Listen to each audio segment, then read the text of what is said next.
ሰይጣንም ይፈትናችሁ፣ ሰውም ይፈትናችሁ። እየተፈተናችሁ ከሆነ ግን አንድ ነገር አላችሁ ማለት ነው። ሲጀምር እኮ ድንጋይ የሚወረወረው የአቮካዶ፣ የማንጎ፣ የብርቱካን ዛፍ እንጂ ባህር ዛፍ ላይ ወረወረ። ምን አለው ባህር ዛፍ?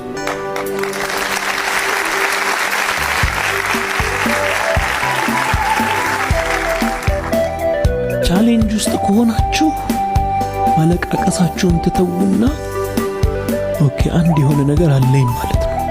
ፈጣሪ የሆነ ነገር ከውስጤ ሊያወጣ ፈልጓል ማለት ነው።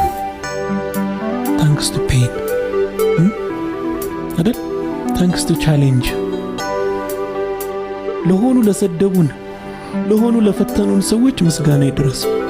እነሱ ናቸው ያበሰሉን።